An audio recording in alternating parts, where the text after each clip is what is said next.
Jeepers Creepers. Why don't you look at those Just peepers? stop. What are you talking about?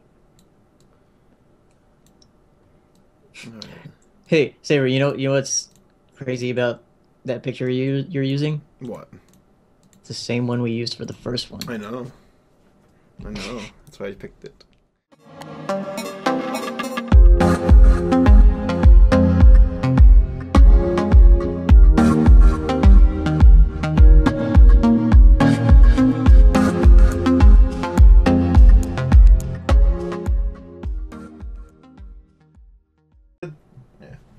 Hey guys, welcome to Brony Breakdown. I'm Saber Spark, I'm Paleo. I'm Tommy Oliver. also known as... Brony Curious. Yeah, he's our special guest tonight. He'll be joining us for this show. Yeah, hey guys, this is Brony Breakdown. It's good to be back. How y'all doing? And by you, I mean the audience and my friends here on the live stream talking to me on Skype. Oh. Oh well, we're doing good. Good. I mean, I'm good. I'm not sure I about was gonna say, talking for me. I see. Jeez. No, I'm actually good too. So. Well, it's been a couple months since we did a show. Anything new in Yeah. your lives? Well, oh. I'm still just like obsessed with Pony and doing nothing productive. Yeah, so... I mean, I'm doing great. It's good. awesome. It's good to hear. Fantastic. I'm so pumped for the show. Yeah. That was my orgasm voice. Oh, that's right. We're not on Everfree Network. We can do things like that now. Fuck yeah. Poop. Yeah. I do want to keep a standard though. Sure you do.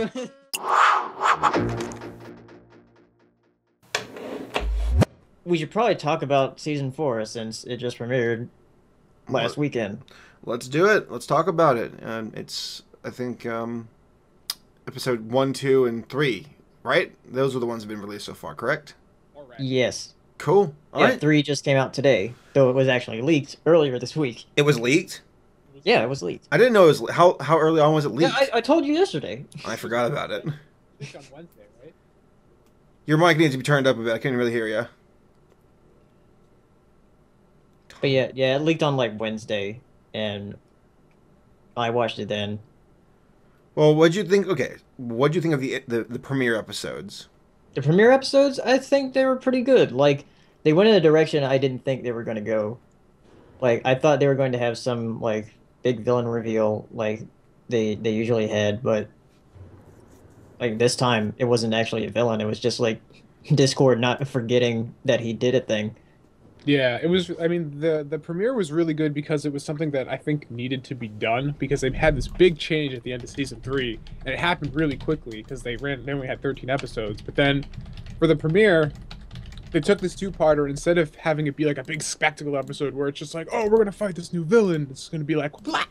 They said they toned it back a bit, and they're like, okay, let's do a character exploration. It's like the cast dynamic is different now. Twilight is in this position of authority, and like, how does this position affect her interpretation of herself as well as her friend's interpretation of her? Because that was, the two-parter was called Princess Twilight Sparkle, and it was aptly named because it was all a character study of how Yeah. her new position affects her and everyone around her. So I thought it was a really good, necessary epilogue to Magical Mystery Cure in order to kind of I like how change.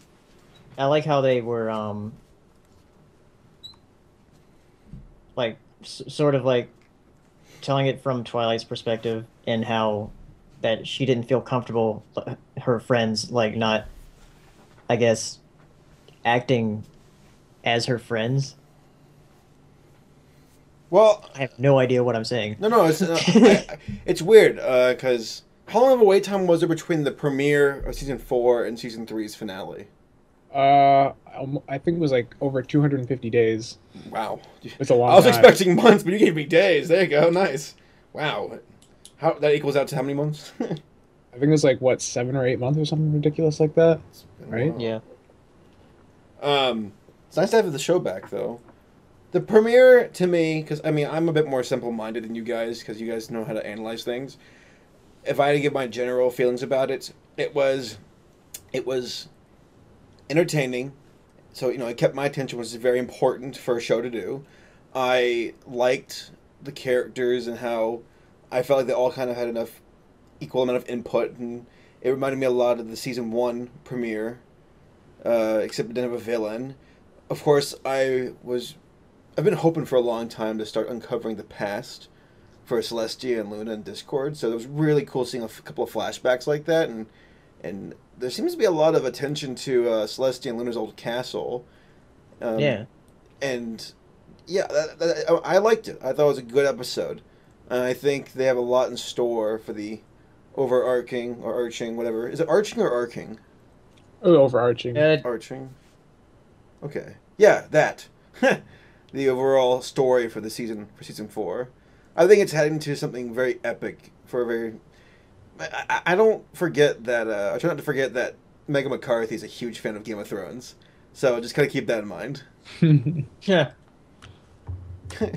So this guy has this flaccid wiener, and he's like, Oh yeah. That episode was great. Tom, did you see that?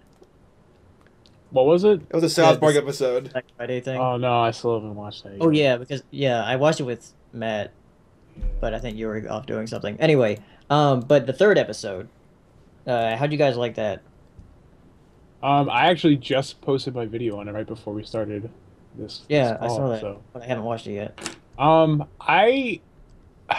liked it. I mean, it wasn't like a great episode, but the parts that I liked, I really liked. I liked the banter. I thought that there was, because this was Josh Hader's or hate I forget what his name is. Josh somebody first episode is one of the new writers from season 4. So I was interested in seeing how he would play off the characters, and I thought he wrote them pretty well, and that the dialogue and like the banter and the quips going back and forth was really nice, and it flowed well.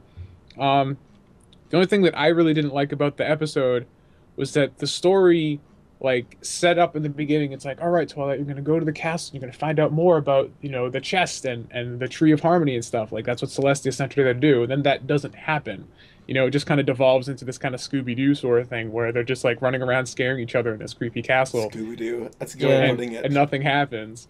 So it just, I mean, that's what the show does a lot. It has a lot of times when it's not doing the two-parters, which have like this story arc to it. It's just like segmented slice of life scenarios, and that's fine. But the problem is now they are trying to do this overarching story, and on top of that, even in the beginning of this episode, they reference it again. So it's like you're expecting some sort of development there, but it never happened. So it just kind of felt weird that like the entirety of the episode was almost pointless in what was happening, other than delivering a few jokes here and there. I don't know. I mean, like, because like in Suited for Success, they mentioned the gala, but like only once. Right, but the gala was something that we didn't know was the end point until we got to the end. It wasn't like they talked about going to the gala in the Ticketmaster, but as far as you knew at that point, it was never going to be referenced again. It was just like, oh, we're going to go to this dance. For all we knew, it happened in between like that episode and the next one. It wasn't a mystery. It wasn't just like the gala could change your destiny. It'd be funny if like the chest, like they actually never open it. I forget about it. Yeah. Never revisit it ever again. They open it up and it's G3 Pinkie Pie. Yeah. So one thing I do think about the episode is like how just terribly obvious who it was. Oh yeah, who was playing the organ. Yeah. It was an ensemble cast episode, and Pinkie was only in the beginning, so it's like, well, obviously Pinkie's on the organ right now, so. Yeah. But I like that it was an ensemble cast thing. They've done that with the premiere and here, so they've had all the characters again. Because a lot of season 3 was just like, all right, we're going to focus on 1 or 2 characters, and that's it. Everyone else is just kind of off doing something. So I like, because again, like the cast is the show's best element, because the characters are what make everything work. And when you have them all in the episode doing things, like it can like save an otherwise bad episode. And that's why Spike at Your Service, like it had all the characters in it doing stuff. So even if you didn't like what was going on in terms of the plot, the characters are there doing interesting things. So I mean, that's what this show does best, is just having really interesting characters and thrown into whatever situation and seeing them react to it. So if they keep having more ensemble cast episodes, I'll be happy. I like that. Well, I agree with you. You guys are hitting all the nail on the head. I thought episode 3 was kind of like, it was all right. It wasn't fantastic. It was just kind of one of those typical fluff Yeah, episodes. I'm kind of more excited for the upcoming episodes. Daring Do, isn't that one next, or is that some other time? Wow, you just went on said a spoiler in the chat. Oops, sorry guys. I'm going to say Daring Do is not the next episode. I meant to say, I'm sorry, Hirasashi, I hope he's not listening, because if he is, he'll be real upset. God, he's gonna kill you. I meant to Well, say, wait, what? There's no, it's, what? I'm sorry. Oh, he's not actually. There's nothing, you know what? I'm sorry, Chad, if that ruined anything for you, but just know that that doesn't do anything, so you can shut up, guys. Alright, moving on. Okay, anyway, do you guys have any news? Snape killed Dumbledore. Vader is Luke's father. Scooby-Doo has rabies. JFK. He does? Yes. I don't know. I'm just trying to think about the spoilers in history. Anyway, do you guys have any news for pony related things? Because I sure don't. I haven't checked like Equestria Daily or EFN for like ever. Nothing really comes to. I've been out of the loop for a long time, so I really don't know. The comics are still coming out. Anyone who isn't Oh yeah, buying that is them right. should be I buying. still need to catch up with those. The comics so far have continued to be fantastic. I haven't read the ones that came out like the last couple weeks. I haven't read the Spike micro series or number 13, but they're sitting on my shelf. I just haven't gotten around to it. But if anybody wants to get caught up on the comics, the first 2 arcs are collected in trade paperbacks now. So if you want to get those like all at once and not have single issues that fall apart on you, the first arc, which is about Chrysalis's return, which is really interesting. And it's funny as hell because she kidnaps Cutie Mark Crusaders and they just walk all over her. That one is a trade paperback, and they also have the next 4 issues, which is the arc when the Nightmare Forces, which is like what gave Luna her powers according to the comics, come back and corrupt Rarity, and she turns into like a Nightmare Moon version of Rarity, and the cast has to go and try and save her. So how many comics are there so far? They're up to. Wow, somebody's saying like no spoilers, no spoilers. God damn it. That's all. That's all. You pick up the cover and it says it. Yeah, There's no guys. spoil- God. So they're really good. Check it out. Also, the micro series they're publishing on the side, but they have the main arc that kind of is like these story arc things. They're kind of like adventure episodes of the show, but done with like more time available, so they're fleshed out and their pacing's a bit better. Then you have the micro series, and each one examines a certain character. So they have like one for each of the main 6. They have one about Princess Celestia, one about the Cutie Mark Crusaders. So those are really good too. What do y'all think about J.J. Abrams being in charge of the next Star Wars trilogy? That is not related at all. I know, but I'm wondering. I'm curious. What do y'all think about that? It'll be interesting to see what he does with it. I mean, Wait, so J.J. Abrams has made he's doing Star Trek and Star Wars. Yeah, how about that? What craziness is this? Well, It he's is good. weird. I think Star Trek has been good in his hands so far. I like the 2. Star Trek has been a really good series of films. It just doesn't feel like Star Trek. Which I Really? think, yeah, because if you watch Explain. Star Trek, the show is much more tame in concept. It's not about big set pieces or like ridiculous spectacle. Because if you watch, I mean, the like pretty much the agreed upon best Star Trek series is The Next Generation. Like most people would say that. And the thing that was about like Picard and The Next Generation and that show in particular was that it was just as much about diplomacy, negotiation, and just like non-violent resolutions as it was conflict. So I mean, the whole thing is that Star Trek is about these people are explorers, they're not like warriors, you know? Yeah. And so there was just as much like character development and world building and it wasn't all about this spectacle and like conflict and fighting and stuff like that. And if you watch, you know, even the first scene of the first Star Trek Abrams film, it's like, you know, this big Romulan ship comes in and it's just like lasers and explosions everywhere. Like Kirk's being born in the middle of the ship blowing up and it's just like, holy crap, you know, it's like spectacle overload. So they're great films, but it's the tagline was like, you know, not your father's Star Trek, and it was completely true because tonally it's totally different. So I think it'll be interesting to see what Abrams does with Star Wars, which is much more in line with what he's doing with Star Trek right now. So I think tonally his version of Star Wars will probably be a lot more similar to the source material, but hopefully it won't be. I think he'll do Star Wars a lot more justice than Star Trek in terms of staying uh, close to the source material because Star Wars is more about spectacle, and also the thing that sucked about the prequels was that they were just so drab and dry and stuff, and it was just like I people recently talking watched all the Plinkett's time. review of Oh my god! I try to watch it like once a year because his reviews are just hilarious, and I love watching Half in the Bag. But Right? he, I recently watched his review on Attack of the Clones and Phantom Menace and Revenge of the Sith. So I like to listen to that stuff on that work, and wow, there's so much about those movies that he really screwed up, and a lot of plot holes, and just I don't know. It just it kind of makes you wonder like what happened to Lucas, and there's some phrase that somebody said like how I think some like ingenuity comes from controversy or something like that, where like because of the limitations of the first Star Wars, he they were able to make a very awesome film. Exactly. You know, I have a thing related to this because I was watching an interview with the Silver Sun Pickups just earlier today, and Brian Arbor the singer of the band, he was saying how like putting out an album is like they have to take it away from you before you like mess up something on it because you're like you think like something's wrong with it. They have to take away the album to like have it released because Yeah. if you if you keep working on it, you might mess something up, and it might sound good to you, but it might not sound good to somebody else. Yeah. Exactly. So it's kind of like, and he used like Lucas as an example of that. And it amazes me how some things like like the Star Wars prequel, something so big with so many people working on it that not a single person, or you know what, maybe I'm the thing is I'm sure somebody definitely thought it and said it amongst themselves, but never said it to the higher ups. But like how something like that could be made and put on the big screen. It's like, didn't anybody realize that this is garbage, and didn't anybody want to tell Lucas that this sucked?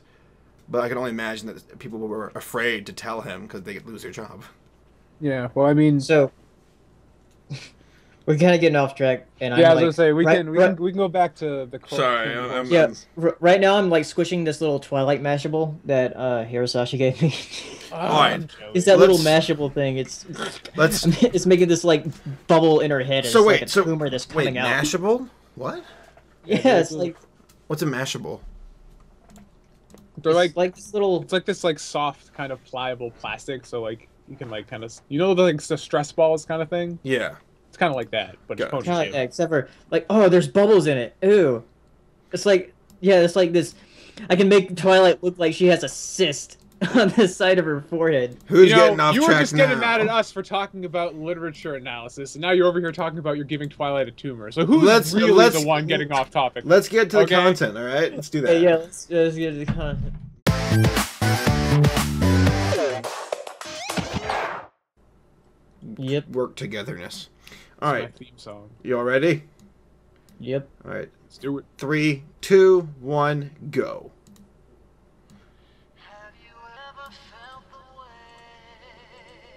I haven't heard this before. I can already tell this song sounds like it belongs in an Old Navy.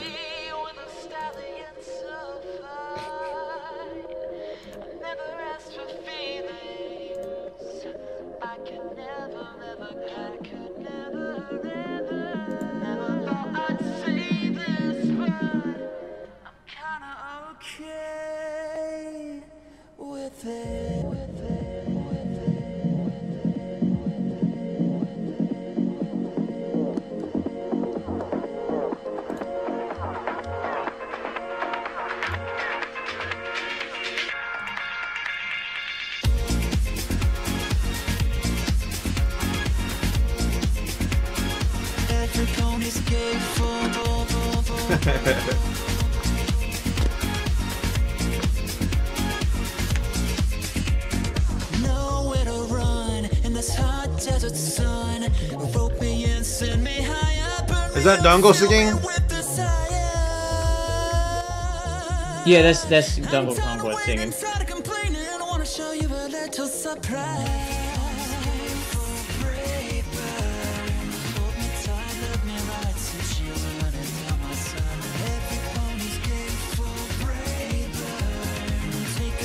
Take a bite. Let me be your cowboy tonight. On a skate for braver. Hold tight, let me ride some chills running down my side. Just gonna pause and move on to the next. Save time. All right. The next one is called "Look to the Clouds" by Feather. You all ready? Yeah. All right. 3, 2, 1, go.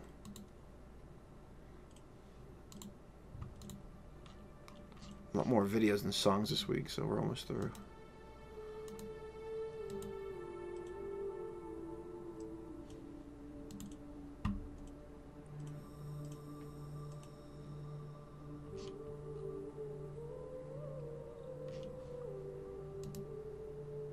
It's like Halo 4 intro. Season 4, Halo 4. Ah. It all makes sense. Master Chief is Twilight. Master Chief is in the box. It'd be funny that they open that box and it's like a Pokeball and Pikachu pops out. It's been a crossover fanfiction the whole time. TV nerd.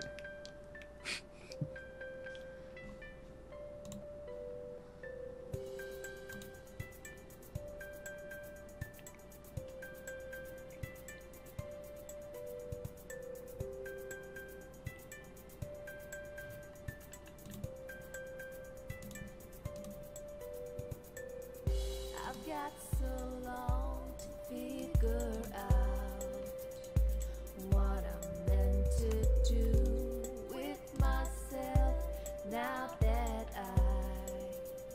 I am the same as you. I'll have to learn to use these gifts that you've given me if I'm to really truly fulfill my destiny.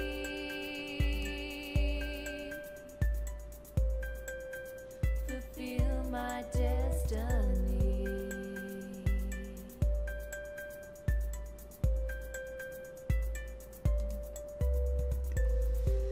All right, let's go and move on to the next, okay? Yep. Next is Fuzogs with Behold.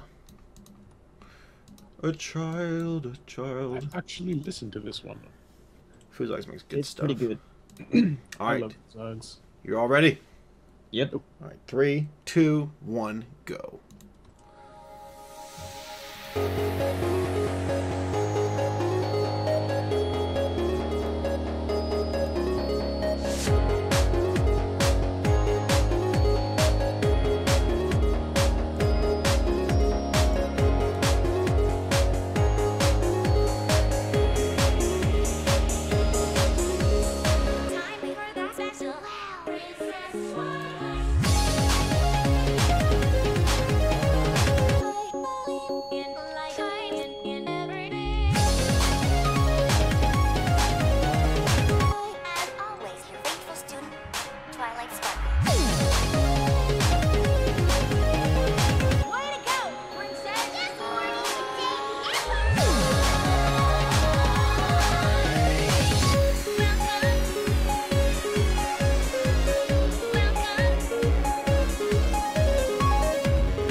go ahead and pause and move on to the videos. You alright?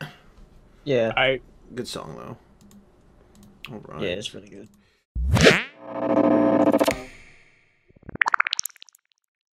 Oh, it's been a while since we've seen videos. Yeah, videos. So this is from this guy on Tumblr who's been making these GIFs. These really, really well animated GIFs. Good. What's his name? Oh, Rizifra? I wasn't sure if that was. I wasn't sure if that's was his actual YouTube account or not. All right, so it's called Silly Clip Compilation. Oh, I've seen this guy's work before. It's fantastic. Cool. Yeah, there's no audio, but the animation's fantastic. So you ready? Yeah, let's do it. 3, 2, 1, go. Why would it be unlisted? He was just posting it on Tumblr. Wow, this animation is superb. Wow. Yeah, this guy's on DeviantArt too, so I can probably. This is one of the best. Yeah, it's kind of animators. ridiculous. He's How good it pretty is. god tier. He's been working on this Oh my clip God. on and off for a long time too. It's amazing how much work goes in animation. And this is frame by frame. Jesus. Yep. Yeah. He's a tryhard, and I love it. This guy belongs in Disney. Nah. It's a shame because Disney doesn't really. What the heck? Simba. Mufasa! The baby at the end. Ooh. That was my face when I saw that animation. I was like, damn! Look at that. It's the baby, the cat, and the dog are all like freaking out right Yeah, now. freaked out faces, boobs, then Jim Gaffigan. All right. Okay. All right. All right, so these next few videos are we're going to be part of a compilation, Oh yeah. but that never happened. Spaghetti.mp4 by Zedron. We ready? Spaghetti. I'm ready Yes. for the spaghetti. Let's do it. 3, 2, 1, go. What do we got here? Virus. With pants. Is there supposed to be sound? No. No, not till the end. Or the middle.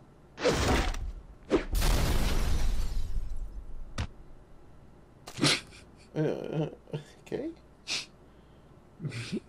I don't think I've ever seen Lyra and Octavia. What the actual fuck?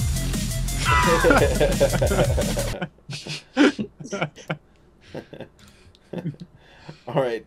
Next is Spaghetti.avi, and this is by Kanashi. Kanashi Panda. Yeah. He's become my new favorite animator in the fandom. I just love his work. All right, Yeah, ready? Flash Panda is just... Don't say that. Don't say that with Carl in the chat. Oh, who's Carl? All right, ready? Okay, Yep. ready? All right. Yeah. 3, 2, 1, go.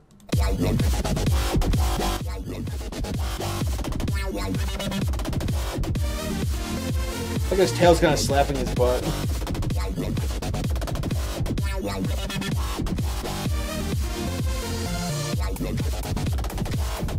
Nashi Panda just has like such fantastic keyframing.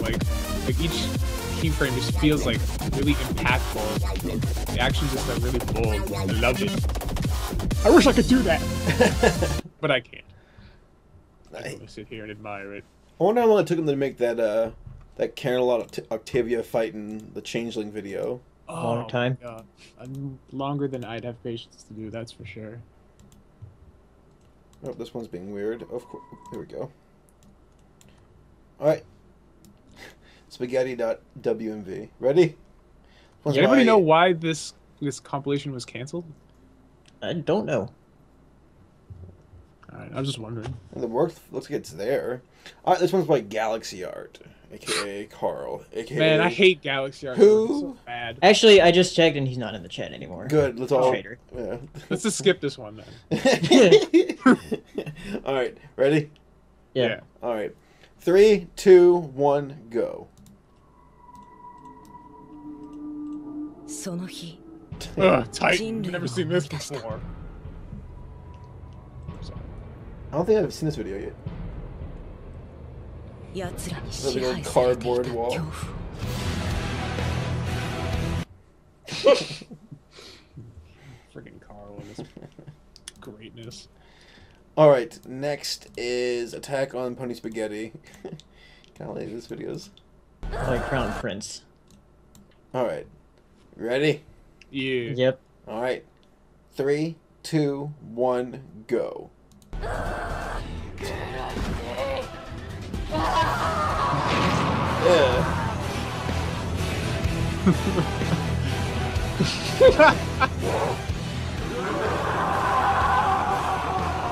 That face.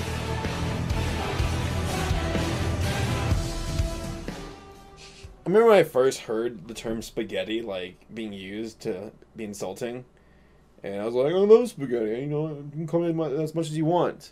And then I learned to just absolutely ignore it, and now it's like been embraced. Like everybody talks about spaghetti.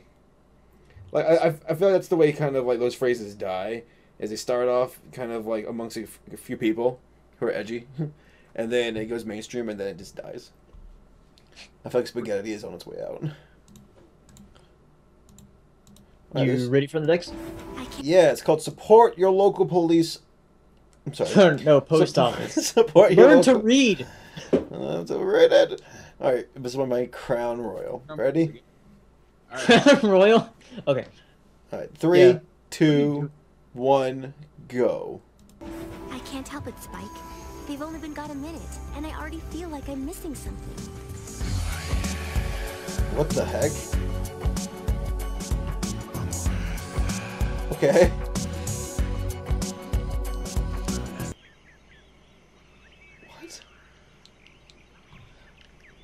What? Okay. Something just happened.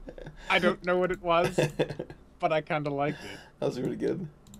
Alright, People next. think he's hot, apparently. Royal Duties animation. But he's not Brayburn. I don't get it. Brayburn's not the only pony who has a bunch of fans. Alright, this one's by Sub-Zero Vector. Oh, I haven't seen any work from this person in a while. Alright, ready? Yep. Yeah. Alright, 3, 2, 1, go. Congratulations, Princess Sparkle. It's Jen. Have you any questions about your royal duties? Just Duties. the one. What do I get to control? Well, whatever do you mean? Well, it's just that both yourself and Luna control the sun and the moon. What do I get to control? Well, there is still one planet that neither of us control. Well, what fancy schmancy stuff did you get to control? You are now looking at Princess Sparkle, Princess of Uranus. I shouldn't have laughed at that, but I did. I mean, what do you expect? No, seriously, what do you expect? Because it's what you expect. Okay. Alright. That was Royal Duties by Sub-Zero Vector. Alright. Next is... Oh no. Here we go. Chwaikin. Seriously, Chwaikin. Why? I don't know. I Alright, really this don't understand where this came from, but this fandom confuses me It already. came from so. desperation for memes. That's what it came from. Alright, ready? Yes. Alright, 3, 2, 1, go. Hello, I'm the Twilacane. And that's by Matey Edits. Is that how you say his name? Made edits. Matey Edits, that guy. Alright, cool. Next is... Oh, God. Scepterlicious. Really? Yeah. Alright, let's do it. Paleo. Shades of Ava Free. Ava Free. You know, I was talking to Carl about this a couple days ago, or last night or something. I want an animator to make Pacific Pony Rim. And I know it sounds really corny and predictable and typical and blah, blah, blah, blah, blah. But just, it could work, you know? It really could. Alright, so let's watch this. I'm not gonna make it. Alright, 3, 2, 1, go. Wish I could. I'm the T to the W-I-L-I-G-H-T, and ain't no other pony troll it down like me. I'm Twilightlicious. It's actually kind of cute. Alright, next. I'm gonna burn through these things. Pony High Death Mate. Crown Prince has been working. Yeah. Yeah, he's been making a lot of stuff. Dude, this guy's a beast. You all ready? Animate all this. Yep. Yeah, I'm ready. All right. 3, 2, 1, go. Miss Avark, I'll overlook your little gym class disruption if you help me with the report I'm writing. Tell me your likes and dislikes. Well, I dislike being tied to a chair. Good. I'll use a big pot, butts with the margins, and I'll be home in time for Leno. You would like Leno. How dare you insult that big-chinned everyman and his various African-American band leaders? Perhaps you'll earn some respect spending the rest of the afternoon in my death maze! Oh, this is useless. I need to observe the teenagers in their element. What show is this from? And Clone High. But where can I find the mist? Attention, students. JFK will be having a huge cake tonight. Students only! Cheerily. Death maze, huh? Oh, I was in the maze once. It was hot. You know, I'm hot now. I think I'll take my shirt off. Okay. Ah, ready for the weekend. Okay. Oh, God. That's a funny show. If you guys haven't seen Clone High, I watched one episode. It's pretty funny. Should watch more episodes. All right, we have 3 more left here. Unicorn Power by Double Rainbow Rainbow. Rainbow baby. Some gay. Are you all ready?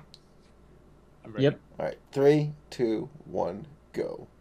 Let's get one thing straight. You are all pretty unicorns, but I am the prettiest unicorn. Is that some TF? Is that actually from the TF2? Yeah. Nice.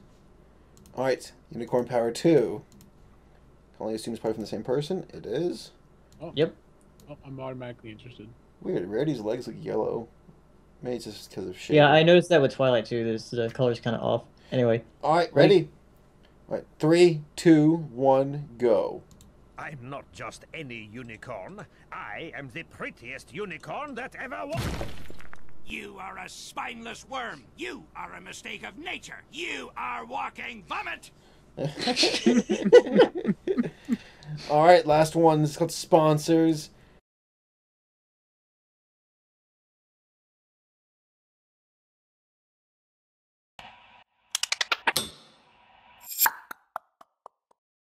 Okay, got a couple of announcement, guys. Y'all might want to take a seat. Mom, Dad, what's wrong? Take a knee. Take a knee, guys. As you all know, I've been really busy playing Hearthstone as of late. So, no, I actually have been playing that occasionally, thanks to the Thanksgiving weekend. But I recently got a job. Well, not recently. It's been a few months now, and it's been taking a lot of my time up. So much so that I haven't really been able to do a lot of things I worked on before, such as Brony Breakdown, my videos on YouTube, even the documentary. I know a lot of people have been asking for updates on the documentary. Guys, I haven't even really started on part 2 yet. We'll talk about that later. It's been everybody's like, what the fuck? You haven't even started. You scared everybody, dude. Oh, yeah, I know we announced that we'd have it done by December, but it's just, I don't know, it's really hard to coordinate such a big project, and real life has been so demanding, and when you get home from working these long days, the last thing you want to do is start another job. You just want to sit down relaxed. But more on point. And this one's kind of a bit more relevant. Brony Breakdown took a break for a while. Wasn't it like 2 months or so? Yeah, about 2 months. Well, in that time, you know, we kind of stepped down from Everfree Network, which, by the way, they were nothing but great to us. Great network, great people there. Love Final Draft, you know, despite all the slock that he gets thrown his way. He's a really great dude who works really hard. And people on EFN, good friends of Paleo, myself, and Tom. Us stepping down from them wasn't any kind of like, you know, oh, we're not happy. Yeah. Well, go ahead. We made the decision like way before like all the big stuff happened. Yeah, we kind of just wanted to take a step away and just kind of, I guess, what's the word I'm looking for? Kind of just reassess everything. So I guess the big announcement is I actually, because of my schedule becoming busier and everything, and just work and real life things with my family that needs my attention, I'm stepping down from Brony Breakdown, guys. I can't do the show anymore, and I want the show to continue on. So Tommy here will be taking my spot. So Brony Breakdown will continue with Paleo and Tom here as the host. And of course, I will be stepping in every so often to join for shows and chat with y'all. Of course, if you guys would have me. Yeah. Like if you're free like any Saturday, you can just join in. I would love to. Yeah, I wish I had more time to do the show. But I mean, guys, I have a hard time even predicting my own schedule. Lammy, stop jumping on my lap. Gosh, I'm trying to be serious. My dog is really being annoying right now. Oh, stop it, Lammy. Oh, fine, whatever. So, yeah, I wish I had more control over my schedule. That's the thing, is I can't even predict my own schedule. I really can't. Which is kind of pathetic. You think a person would be able to control their schedule, but 8 to 5 from Monday to Friday. And on the weekends I find myself with the family stuff and drama that I'm trying to take care of. So it's a full-time gig, and I don't have enough time to give it to Brony Breakdown, like the time I want to give it. So, I mean, I think down the road my schedule might free up more as my job becomes a bit more, I guess, controlled. And the family drama hopefully will go away as well. So we'll see. We know who knows what the future has in store. I might be able to come back to Brony Breakdown, and we'll have 3 hosts. But well, for now, I'm gonna let Tom and Paleo here take charge of it. So, anything you all want to say? I'll just say that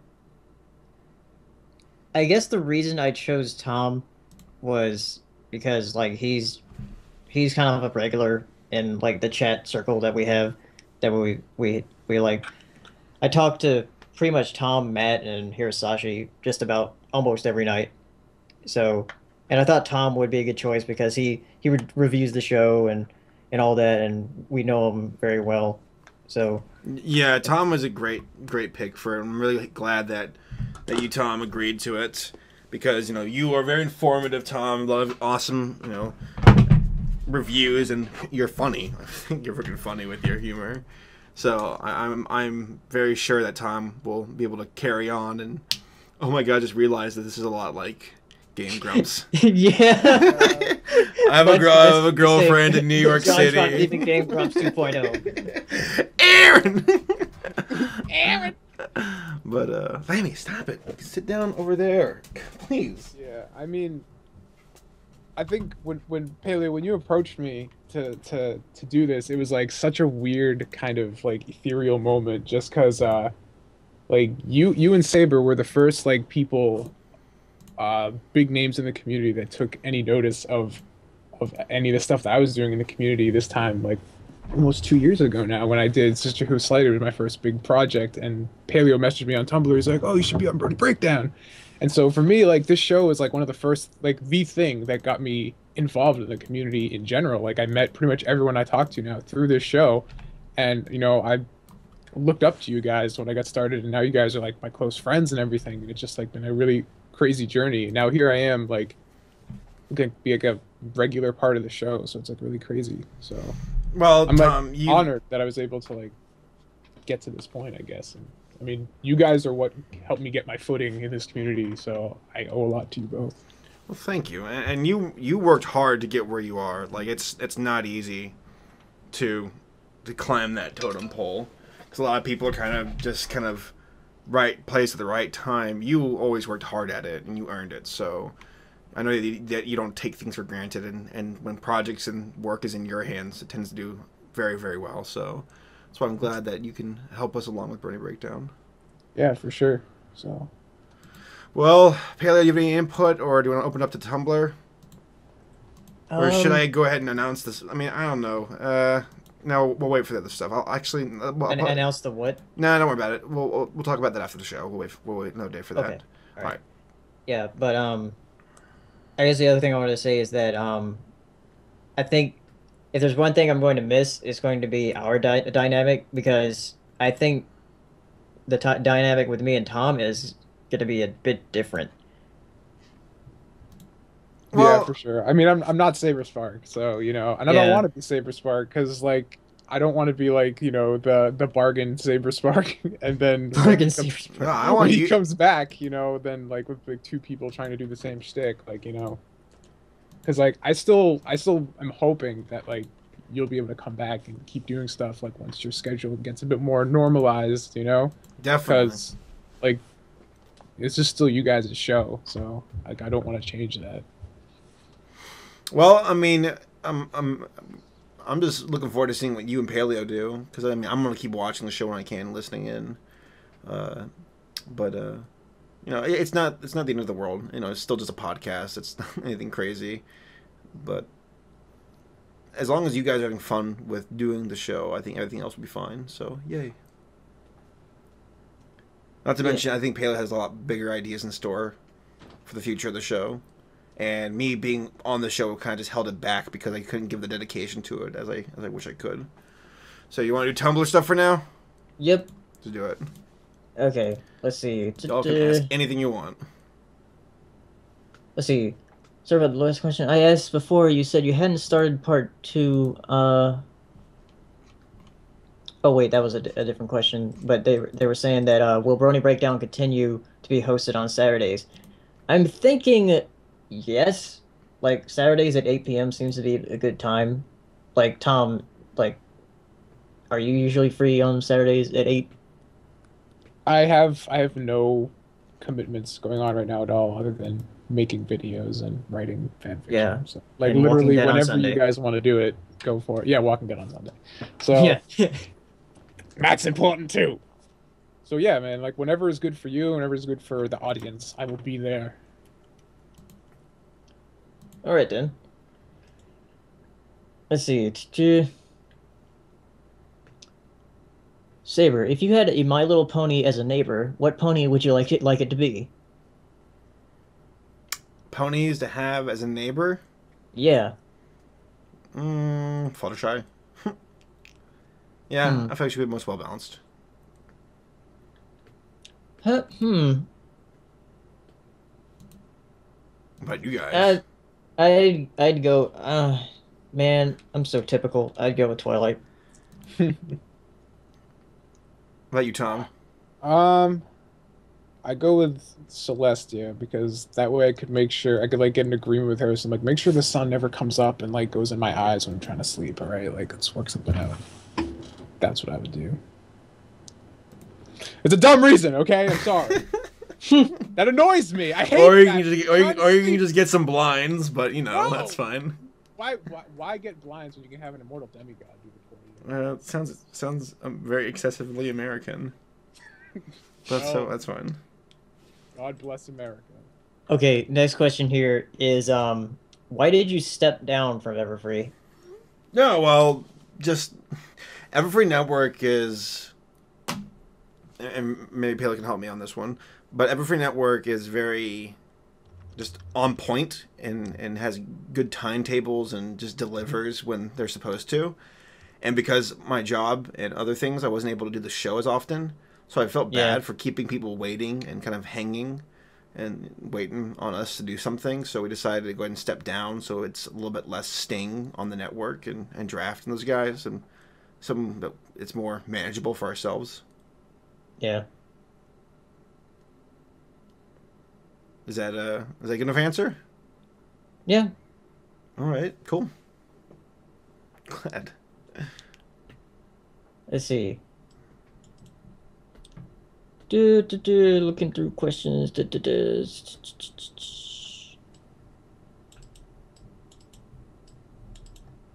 Dipsy in the chat asked, where will Brony Breakdown be streaming now that Saber isn't here? Will it be on this channel? Or... Yeah, you can stream on my live stream if y'all want to. I can give Paley the passcode for that. Yeah, because I wasn't sure if like Tom's Twitch would do well for this because you have to save a file, and I heard that like saving files on Twitch is kind of messy. It is messy. Yeah, I mean, if we wanted to, though, I could just, you can, when you use XSplit, which I use for screen capture and stuff, you can also have it set to do a local recording as well as stream. Oh, that could work. I used to have XSplit, but then it just one day the software just went nuts on me and would not record the sound and the audio. So, blech. Weird. I don't know. We'll figure it out. But I mean, at this point, probably whatever is most convenient for everyone who's already watching the show. Because I mean, we're already switching hosts. Don't want to make it really convenient for everybody. I mean, come on. All right. What's the next question? Okay. Oh, an anonymous said that the sponsors video that we just watched, the last video we had, which was on Archie V's channel. It got hacked, and so did his other social media. So he had to start over. Hilarity ensues. Just a bunch of popular videos, pony and non-pony. Huh. Did not know that. That's weird. The more you know. Sparkle, sparkle, sparkle. See, where is Brony Breakdown going to be uploaded from now on? Good question. I'm going to make another YouTube channel to upload it because the Brony Breakdown channel that we had before is kind of messed up. So I'm going to make a new channel and start uploads. And we're also going to be uploading some other things on there besides Brony Breakdown, but it won't be there until probably January. But we'll be doing some recording this month for the thing that we're going to do. It's a secret. It's not gonna be a live thing. It's gonna be like a pre-recorded thing. But I think some people might enjoy it, and it's not pony related, but you might enjoy it if you like media. That is. Who doesn't? Me. All right. Shut up. What's the next question? Is Saber going to BabsCon? I will not be going to BabsCon. I'm sorry. What about you, Tom? I'm trying to go to BabsCon. I've emailed them trying to ask about if I can get any money breaks for being a panelist, but they haven't responded to any of my emails. They really should. I feel like if you're a panelist, you should get some kind of discount of some sort. I'm trying to plan out my convention schedule for next year, but they're not responding, and I don't, if they can't, that's fine. I just need to know. So I'm working on it because my buddy Idelia, who you guys met at BronyCon, he lives in San Francisco, so he wants me to go there so we can hang out again. So I'm trying to, but it's kind of up in the air right now. But Tabitha St. Germain's going to be there, so I really want to go. Have you met her yet? No. Well, that's isn't that one in like March of next year or when is it? April. April. Okay. April, yeah. So there's still some time, but I want to know. I'd go there and do a panel. I'd do like 2 or 3 panels. It'd be awesome. But not to mention it's in San Fran, right? Yes, I believe so. I've never been it's there. in the Bay Area. I have never been there, so it'll be an interesting excursion to say the least. Very cool. All right, let's do another question. Will Saber Spark be in the next Bronies React? Duh. So will I. But I won't. Sad face. I'm surprised Brace hasn't said anything to you yet. Brace never talks to me, ever. I don't even care about Brony's React. I just want to get to know Race because he seems like the coolest dude ever. He really is a pretty cool guy. But he never talks to me. So alone. Cry in the so corner. it says, so does the show need new title cards, or are you just going to paste Tom's face over Saber's in every picture? It's Microsoft paint it up. Yes, please. Let's do that.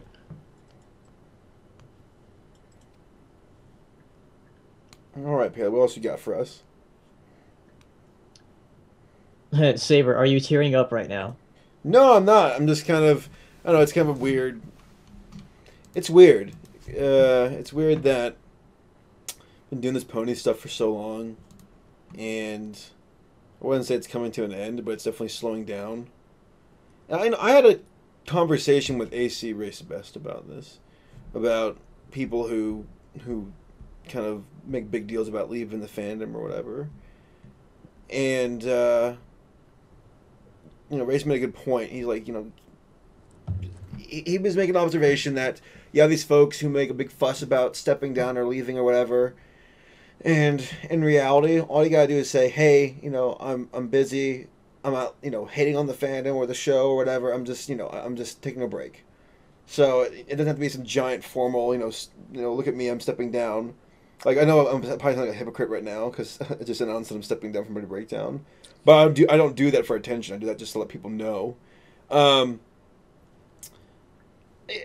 will never, turn my back on this fandom and the show. I love it. I really do. I love the people. I love everything about it. It's been a fun and wild ride. And, I'm not getting off the ride. I'm just taking a quick... It never ends. It never ends. It really doesn't. It's just taking a break for now. Because I live by the philosophy that you do whatever makes you feel passion. Or wow, that is not the quote. It sounds like some kind of fifth grade version of it. Do whatever passion you feel. What? Yeah, do whatever passion you feel. You should put that caption over Are you some drunk right now? Some yes, I think I am. I don't know. I haven't been drinking though. But do whatever passion you feel. Follow your passions. Follow your passions. I don't know. Just do. But I can't even talk.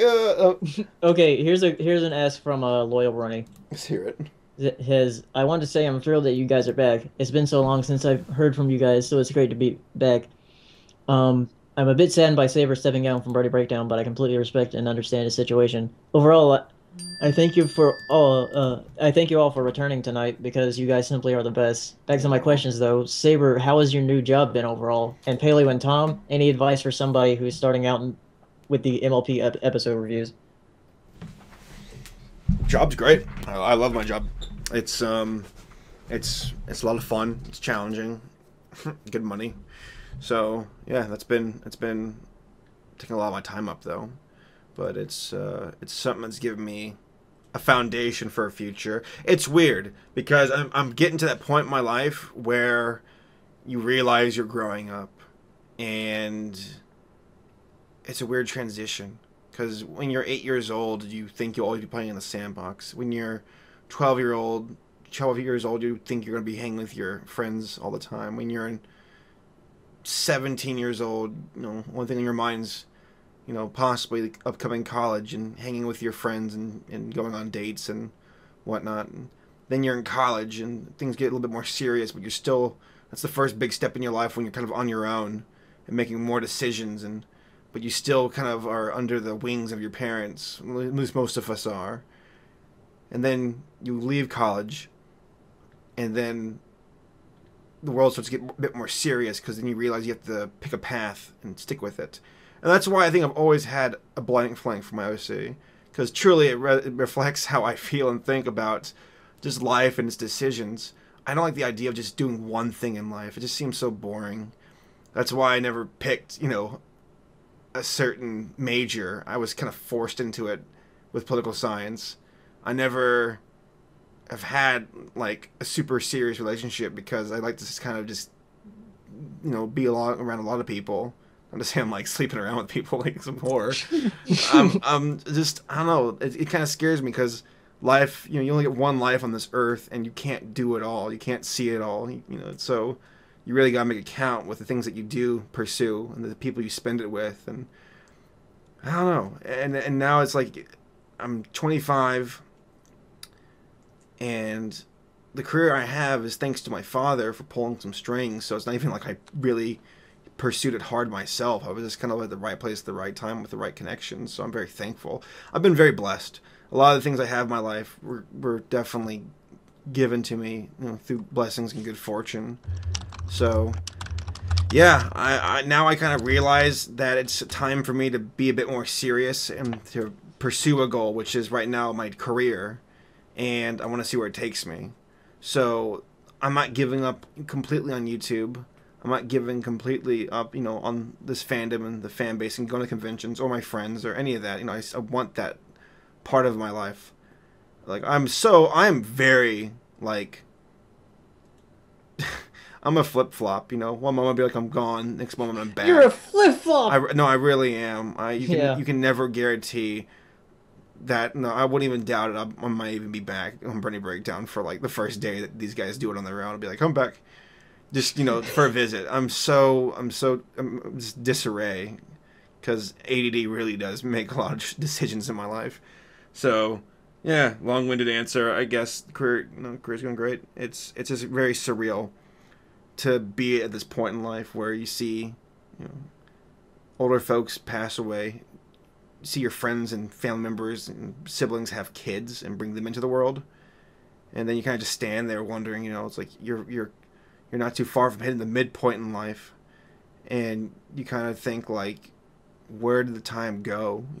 One blink later, you go from a sandbox into a cubicle. It's really bizarre, but that's life. You just gotta really enjoy it though. Try to find the fun in it and make it worth living. So yeah, what was the part 2 question for you guys? What? I forget. Oh yeah, that was about how to start off with making episode reviews. It's funny because I just posted something on Tumblr earlier about how like I'm not sure if I'm going to be doing the season 4 reviews. And I'll probably just do like vlogs about each episode because I'm just not really feeling it that much anymore. Like I still like watching the show and everything, but as far as like making videos about it, not that much anymore. I'd say if you have a lot to say about an episode, then you should definitely like write it all out, like write an outline. That's what I did, and I made like this this set guideline to how I would do an episode review. Like I would talk about the humor, the animation, what music was in it, just certain elements of the episode, and then sort of implement that into a review. So that's what I do. I make an outline, and then from the outline I do a script. I mean, pretty much like writing a paper. It is very similar. I mean, you're essentially doing that. You're writing, just like a paper on a piece of media and like breaking it down, just like you'd write a paper in English about like when you write a book or something. Yeah, I just left for like 2 seconds. I didn't hear anything you said, so I don't know. Should I chime in? Do you think you? Yeah, because it was still from the Lawyer Brony's question about like how to make reviews. Okay. Or how to start out. That is. I think a really good thing to go check out if you haven't is Brony did this like 15-minute video about how to start out, and it says a lot of good things in there. But for me personally, a good mic is something really important, I think, and you can get like a decent mic for like $40 or something. Edit your audio, so yeah, definitely do that.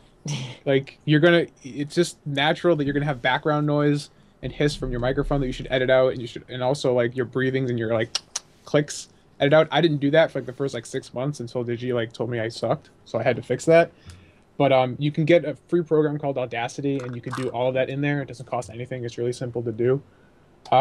As far as like writing your analysis, definitely watch the episode more than once before you write it if you're writing on season 4. I usually watch them at least twice. Once just kind of like the spectacle, like just kind of experience it raw, and then again going back and like thinking about things. The first time I watch it, I'll usually take notes, just like little things I notice. The second time, I'll kind of try and expand on those points. I script everything out. So every video I've ever done, with the exception of 2, have been me reading something as opposed to just talking off the cuff, because I feel it's more structured and you can make sure you don't forget anything. And you don't meander either, unless you're like bad at writing. Like I meander sometimes in my writing too, but for the most part, I'm pretty on point. So definitely write it out. Watch the episode more than once. Make sure you have some decent gear, and watch Brony's video, because there's a lot of stuff in there, like making sure that you actually want to do an analysis like in video form, put all the effort in, because it takes a lot of time. I started working on my video, just editing the video at 3 o'clock, I think is when I hung up on you, Paleo, and said I'd finish it. And I started at 3 and I finished like 10 minutes before the show started. So it takes like a long time. That was just for a short 7-minute video. that I took like a day writing the script. So it's a lot of work, especially if you want to get at least one video out a week. So just make sure you want to do it, and make sure you have some decent gear, because like nobody wants to listen to crappy audio, unfortunately. I don't mind it personally, but a lot of people do. And then just plan everything out. Just that's the great thing about doing YouTube videos and stuff, is that you're not doing it live, so you have time to pause and think about things, make sure you phrase it the way you want to. So just kind of take your time, and don't be afraid to make mistakes or take advice from people, because if you haven't done something like this before, you're going to make mistakes. So like I was terrible when I started, because it was never something I really planned on doing. I kind of fell into it by accident. It was all this guy's fault. Paleo was the one who told me to start doing videos. So Oh yeah. Yeah. Yeah, I mean, just have fun with it. Don't let it Now become there's too a many of job. There's way too many of us now. So I keep seeing them so sprout the up out advice- of nowhere. It's like who's Shinkleshine? It's like, man, there's a lot of people in the analysis portion of the fandom. A lot. we got Kimmy Sparkle out of it though, so all is well. Who's Kimmy Sparkle? Kimmy Sparkle's by a video series by Sherclub Pons. It's like making fun of the analysis community, like a tongue-in-cheek sort of thing. So it's like all like the worst things about the analysis community like boiled down into one fictional character in their video series, and it's pretty hilarious. Reminds me, Saber, do you still have that video where you were doing like a little funny analysis thing? Let me check. I might have deleted it though. Yeah, I hope you still have it, because you need to show that to the stream. I might have deleted it. I'm weird about deleting things. Aww. Yeah, I did. Is it in your videos, like on your computer? Possibly. Let me take a look. If it is, I want it. Let me take a look. What's season 3? Let's see. While you're looking for that, I'll go some other questions. One of them was opinions on the top 10 worst bronies. I loved that video. I thought it was hilarious. That was a great video. What's up, Mom? Went to Target and stuff. Hold on, I gotta mute myself, guys. Pardon me. Mom's here. Saber Mom. The stream can still hear us, right? I don't know. I think. Maybe. Stream, can you hear the words coming out of my mouth right now? Okay, yeah, they can. All right, cool. So now it's just us. This is a preview of what it'll be from now on. Yeah. Damn, I gotta bring my A game.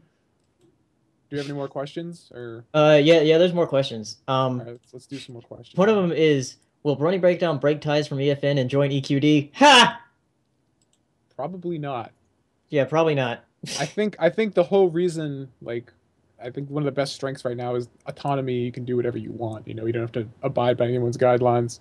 Yeah, So, and I think the fact that like we already have an audience, like we already had an established audience before we joined EFN. Like we were already getting 200 viewers before EFN. So we got that star power. You know what I mean? yeah.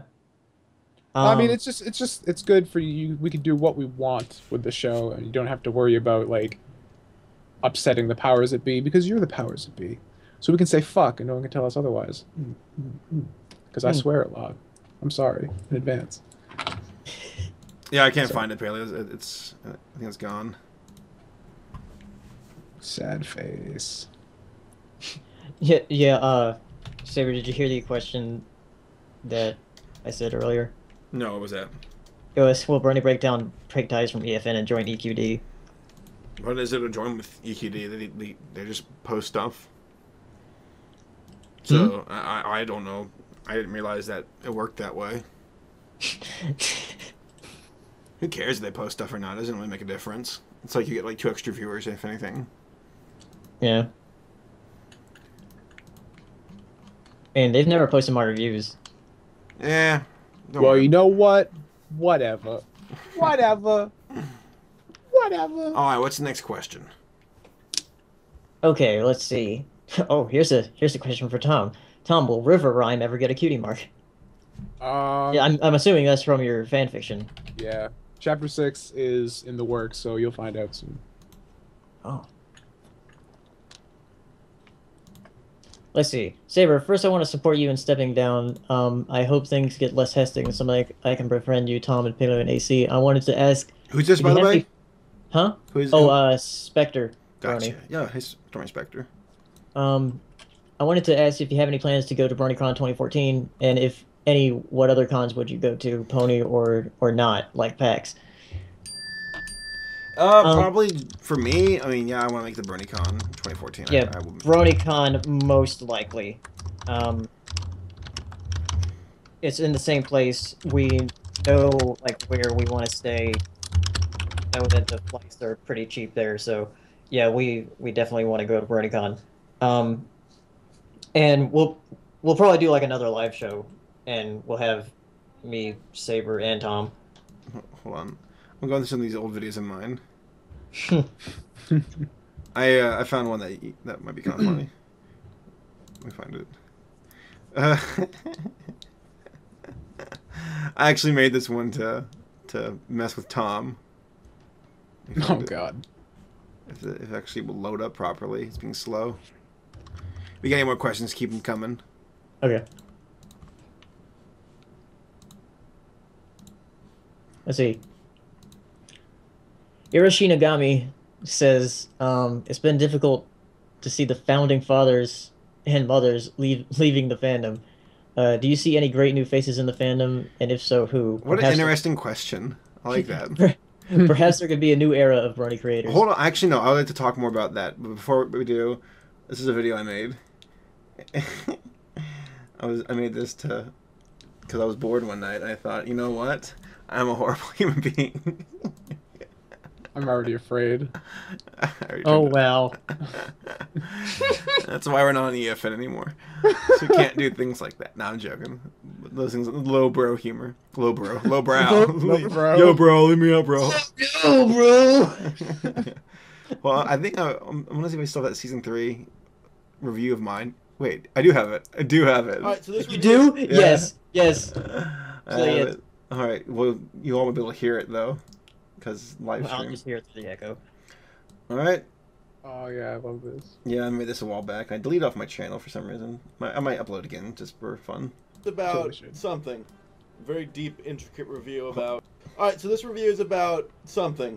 Very deep, intricate review about why the donkeys of Ponyville are not welcomed. Back in the day, there was a good old segregation fight, and the donkeys were kicked out. That's why the ponies run Ponyville. It's actually, they're the white power of the group. And it's pretty sad. Celestia actually is a racist. And that's why the donkey is like, there's a scene when Pinky's like, look at this donkey, he's so bald. And all the ponies around them thought back to the racist roots, and they're like, yeah, get out of our town, we'll hang you from a tree. And it's my analysis from this intricate point of view that the donkeys of Ponyville must rise and fight for equal rights and do a million donkey march to Canterlot and stop Celestia. That's my review. I'm going to put my OC in the right-hand corner because that's apparently what everybody's doing nowadays. So that's my review. Very in-depth and analytical, anal butt sex. Okay, that's up. There's a reason why I took it down. All right. Cool.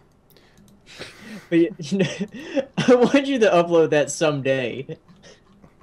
Yeah, I'll make a bit more of nowhere. a less dumber version of it. But all right, so No, but it has to be dumb like that. no, I mean I'll make one that's not as crude. I'll still make one silly, but just not as dirty. All right, so okay, what was the question again? Oh, it's from Hiroshina. Oh, dear. You okay there, Paleo? Are you all right? Do we need to call an ambulance? Yeah, it's been difficult to see the founding fathers and mothers leaving the fandom. Do you guys see any great new faces in the fandom, and if so, who? Perhaps there could be a new era for Brony creators. It's that okay. I'm gonna start this one off. So, when I got involved with the fandom, that was back 2011. Wow, time flies. Yeah, same time. It was around August or so, and I was watching the show, and I guess it was so bizarre to me because that was my first time really even like interacting with the fandom. I know that fandoms existed, of course. Just I had never been a part of any one particular. I was part of those broad ones, like Halo fandoms. Like I was a fan. So when I joined, I know people like Alex S. He was the first real big name I think in the fandom, and you had like some artists out there. So that was kind of. I believe there's been about 4 different waves of people who've gotten notoriety through this show. The initial first ones being people like Alex S., Tombstone, Mike the Mike, Mando. The next wave, which I was fortunate enough to catch that wave myself, I caught that wave. People like Rob Bob and his team. Who else would you say kind of caught that second wave? Yourself, Paleo. Yeah. Because I think people's large followings come from the beginning of seasons of the show, the beginning of the seasons and then the ending of the season. So, I mean, the biggest, I think, development of all with new people in the fandom and big names definitely has to come from the analysis portion of the fandom. People like, Brony and you, Tom, and the others. You guys were different and new. So, that was a thing. As far as new faces and new folks, I mean, there are some folks who've been doing this stuff for a while who kind of just slowing down or just kind of moving on to different things in life. So it kind of leaves things open for other folks to pick up the slack. It's going to be tougher because back in the day there was a bit more of a phenomenon and a buzz, for people watching that pony content. That buzz isn't as popular as it used to be, but it's still there. You have people like Kanashi Panda who make a video, gets over 1 million views. So it's there, but I think it's more in the corner for animators nowadays than it was for like musicians in the past. Like Brony music isn't as popular as it used to be. Now it's all about animation and analysis. So yeah, that's my 2 cents. Yeah, I mean, I think we have season 4 starting, so we're definitely going to see some new people coming into the fold, because that's every season does that. Season 3 brought like the whole kind of analysis phenomenon started, and I think with what? Nothing. It's just like when season 3 started, and then like people were coming in, I was like, holy shit, all these people's going into my territory. I mean, dude, it was a weird thing, Like Yeah. it all kind of happened at the same time, and I certainly don't know why, but I think each season's going to bring more people, and I think that if people move on, I don't think it's something to be upset about. It should be celebrated, because these people they've contributed to the community, and now they have their eyes set on other things, and that's great. Like I think it's great that Alex is still making music, and he's making music on his own terms now, and like Life as We Know It was freaking awesome, and I bought it and I love it, and I still listen to it all the time. So if you're fans of these people and what they're doing, even if they're moving on beyond Pony, it just means like they have more stuff now, and it's gonna be, new and different, and Yeah, that's gonna. Well, when I first came into the fandom, General Mumble was my favorite musician, and he wasn't quite as popular as the other ones, but he's gotten more popularity lately. But I still love like his Don Pony stuff. And also with Levels, when I met him, like his pony stuff got my attention, but then I like look into his other stuff, and like everything he makes now, I'm really amazed by. Just don't do it for the fame. Just do it for the fun. And if you're doing it for fun, and your passions, found an outlet that's the conduit for your, for what you're doing, then you'll find people who enjoy it. Then you'll have a following. Just. I don't know. Just don't freak out over the number game, because it's highly overrated. Like, I mean, when I was doing top 10, it felt very hollow. Like I felt like I didn't deserve my numbers. So yeah. Now it's like the reason I'm doing the top 10 pony songs really is so I can find like new music, because people vote for things, and like sometimes I find a person that I haven't really heard much of before. Like when I did the first top 10 after Saber sent it on to me, one of the artists voted in was Dongle Kumquat, and I had never heard any of his music before. He's gotten bigger. Yeah, he's gotten a lot bigger. So They're more popular, so that's good. So that's an example of the system working. But okay, well, how long have we been going for? About an hour and a half now. Okay. about an hour and a half. I want to finish up on one last topic, and then what Yes. we'll do is what we'll do after this is we'll probably just go into, and I'll end the live stream to save to save the video so we can edit it later. But I'm gonna open up the live stream again, and we'll just chill out and just shoot the breeze and have fun. Brony Chronicles. I want to touch back on that. As I mentioned before, we have not started on part 2 yet, and I'm sure a lot of people are not pleased to hear that. Part 1 was very difficult to get off the ground. When Paleo and I first went into this, I don't think we really understood like how big it was going to be of a task. I mean, Brony, the Battle of the Brony was just a school project, and all it took was some, rinky-dink script, okay mic, and basic Windows edit. Movie Maker. And Windows Movie Maker. Seriously, Windows Movie Maker. Brony Chronicles, more interviews, better editing, better sound, better writing. We were just trying to make it a big, amazing documentary, and I think a lot of that, the reason why we wanted to make it so good is we felt like the other documentary was competition, and we're trying to go toe-to-toe with them. So after they released theirs, we released ours about 5 months later, 4 months later, and we were very happy with the response. A lot of folks enjoyed part 1 of the documentary, and when we were at Equestria LA, when we released it there, just hearing people cheer and clap, it almost brought me to tears. It's a great feeling to work on something and have people appreciate it. But after BronyCon, I'll fully admit, I kind of consider myself to be, I guess, one of the main people in this project who dictate how fast it goes. I mean, since I'm the writer. And after BronyCon, I kind of got a little bit down on the entire Brony thing, because a lot of bickering and fighting and just kind of it put a sour taste in my mouth. And part 2 of the doc was going to be about the fandom, and I guess I kind of hesitated to keep writing, and so I have a rough draft of it, just need to finish it.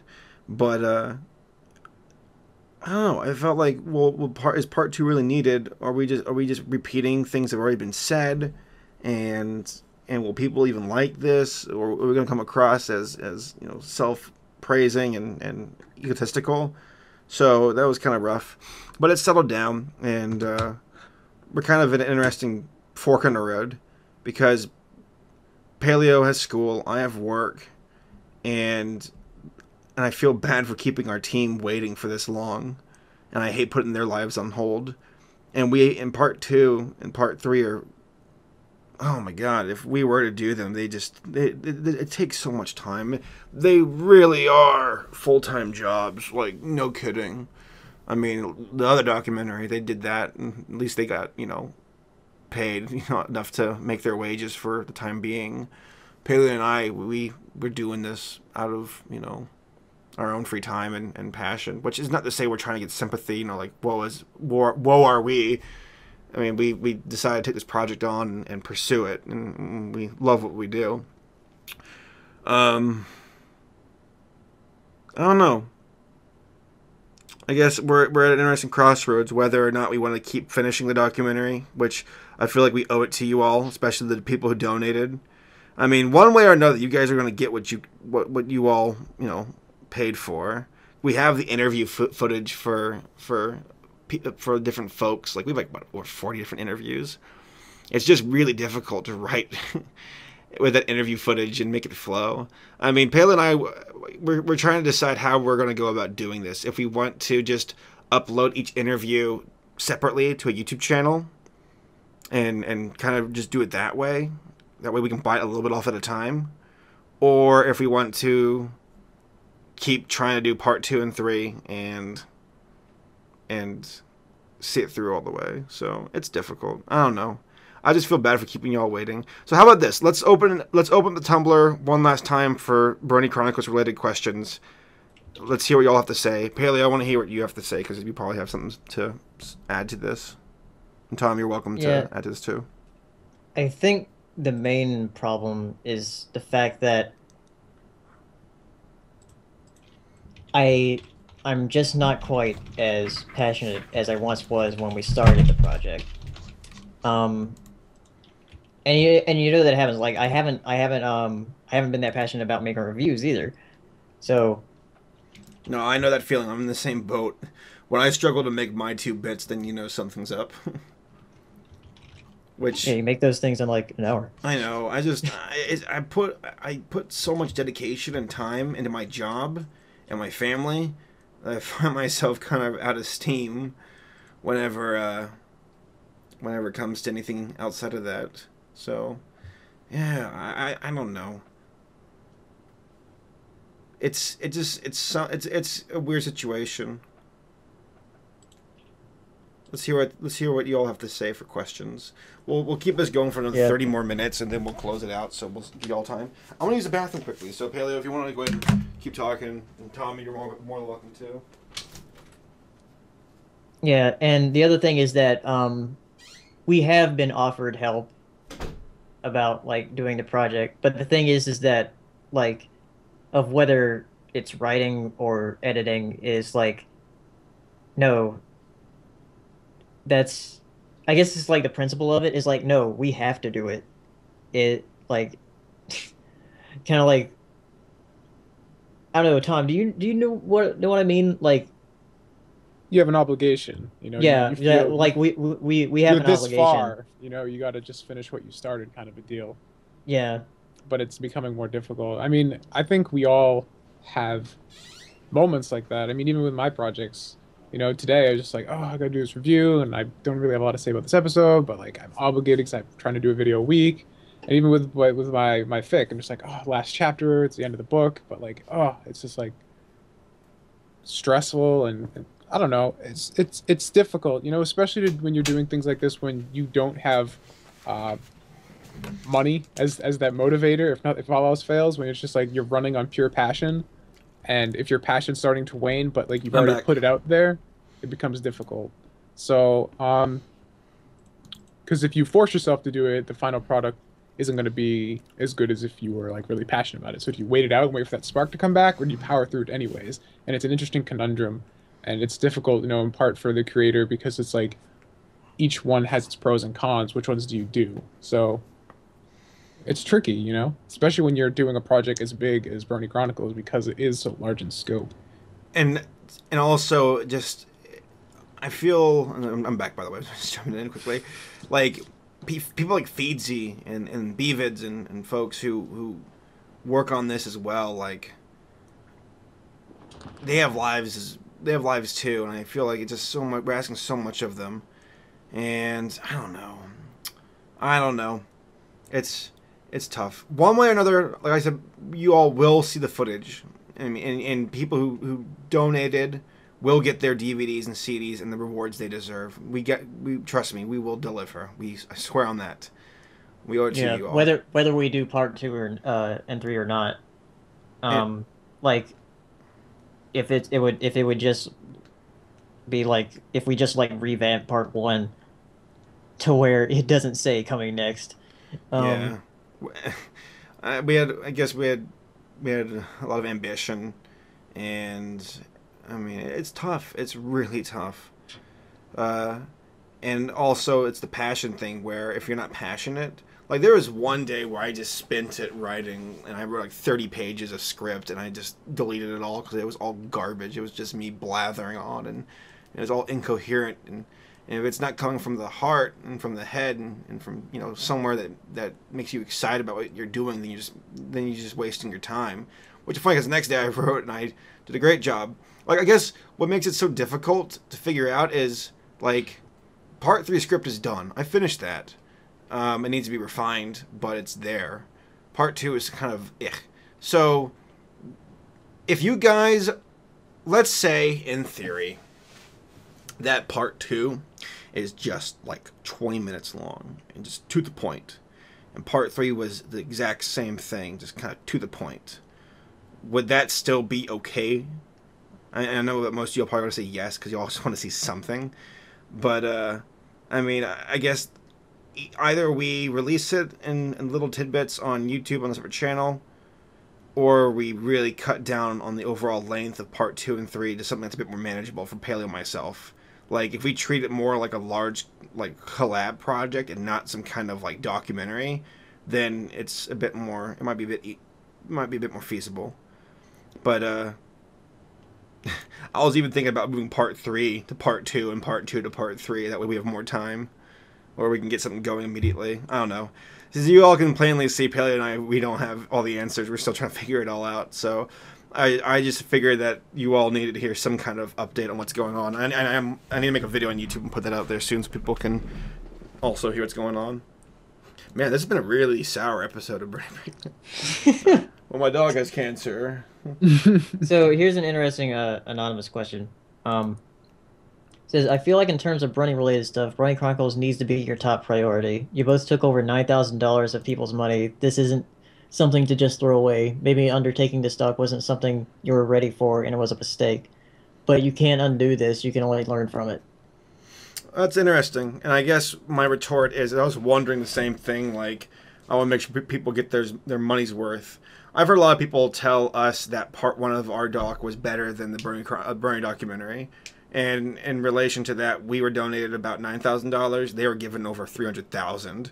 So I feel like we've and they were paid a daily salary. Yeah, we delivered. All we did was buy equipment.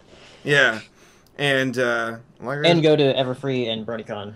Those are the only 2 that we actually paid like any of the documentary money for. Yeah, so. I mean, the Brony doc, you know, I'm not bashing on it. It was solid in its own way, but just know that we kind of did the equivalent that they did with part 1 of our doc, and we did it with like 1/300th of the budget. So, yeah. And released it for free. And for free. So yeah, we're not looking for excuses. We're just kind of trying to make it a bit more, kind of give you all perspective over our situation. But yeah, I mean, we do want to deliver and get you all what you expected. I don't know. Is it 1/300th or 1/30th? I can't math. I don't know. It's a bit under 1/30th. I suck. So why I went to political science? All right. Okay, let's see.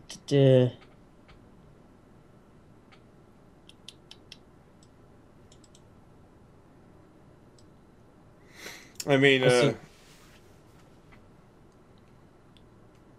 what's up? You got one?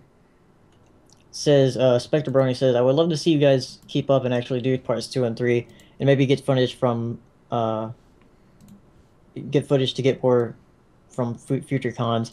Have you guys considered playing a Faust and kind of becoming a co-captain of the project and handing the reins over rather than being captain of the project yourselves? Yeah, see, that's the thing. Like I was saying earlier, it's like, I don't feel like we could do that. No, we had a vision, and we'd rather not put it in someone else's hands in case they pervert it. So, I don't know. Maybe I feel like George Lucas in a way that like it's like something I want to, you know, Paleo myself see through, or at least finish it in one way or another. So what you're saying is you don't want someone to Twylacorn your dog. Exactly. Wow. Wow. Hold on, I'm trying to find some, where is it? Where do we put the interview footage for our documentary, Paleo? It's under interviews. It's under interviews in the Dropbox. I don't see interviews. Oh wait, it's under footage and then interviews. Yeah. Okay, I'm gonna just show Like, a little bit, okay? Like, it's only the ones we used in part 1 though. The ones that are like the other interviews are on our hard drives. Oh, okay, my external hard drive. Is that even hooked up? Hold on. No, it's not. Hold on, guys. I might hook up my external hard drive. Just, well, you know what? Nah, there's not really. I guess. Well, shoot. I'm not sure if I'm trying to. It's going to sound weird. Yeah, the sound's off. Yeah. No, we have the footage. You know what? Just guys, right now we're not saying we're quitting. We're not saying that we're just kind of just sharing the situation we're in, and trying to keep you on the loop. So, if anything, there's going to be a wait for part 2, and maybe Paleo and I we need to figure out by the end of this year what's going to happen, and then we'll have an answer for you guys in January. So, let's just say that. Because if we can cut it down to where it's just short, sweet, and to the point, in a 20 or 30-minute video, that's more feasible than some hour-long inflated documentary that just takes so much time. All right, you got any more questions? Did you guys have any changes on the doc that you regret, or anything memorable that ended up getting cut out entirely? P.S. I lolled so hard at Paleo saying my name. Oh yes, you're a Shinigami. I mean, one thing kind of bugs me was our sound equipment wasn't as good as we thought it would be, and we had to do a lot of sound editing through DB Brony. Yeah. He was a hero to us. Yeah, Matt was like, whoever did the sound on this was terrible, and I was like, but I did it. Yeah, the sound didn't. The first sound with the recordings and the interviews were just garbage. They didn't work properly, so there's that. Wish we could do that over again, but it is what it is, and we were able to make it work. I can't really say what other regrets we have. I mean, we got a bunch of interviews. Yeah, I went back the other day to look at a part of the documentary, and like looking back on it, I'm like, I could have changed a little thing. Like, but that goes back to the whole thing that we were talking about in the beginning of the episode about how if you leave something with somebody for too long, they'll ruin it. Yeah. So I don't know, because I was looking at parts where I was like, nah, we should have done something like this instead of that. Well, no piece of work is ever complete. You'll always be something you want to change or add to. Look at George Lucas. See, he meddled with his stuff and it got worse. So yeah. All right, next question. And Tom, if you want to jump in there anything and add anything, you're more than welcome to. Yeah, I mean, it's all been doc stuff, so you guys can field those better than I can. I just talked about it at one point in an interview. That's all I did for it. I liked your interview. I find that most people who like, it's funny. I find people who say their favorite pony's Rarity tend to be a bit more well educated, like you and D Notive and your Enigma. Well, I mean to brag, but I'm serious. Pop my collar a little bit over here.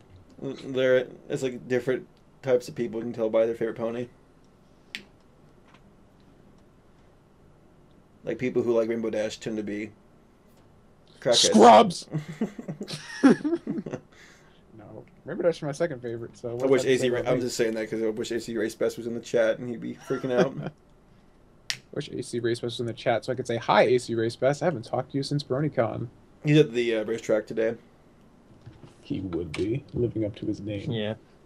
So here's another add-on ask. I have to say I've supported both of you since January 2012. Along the way, there's been promises. Some you fulfilled, some you haven't. Some on time, some late. But through it all, I've always had in my head that you would finish the Brony Chronicles. That isn't something that you would take seriously because it wasn't dependent on others. Hearing this news saddens me, but life happens, I suppose. A sour podcast indeed. Yeah, it's just tough.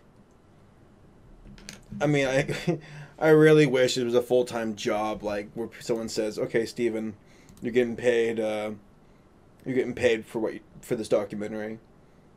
And I'd be like, "Okay, well that means I can take the time. I can take 8 hours every day to sit down and finish this."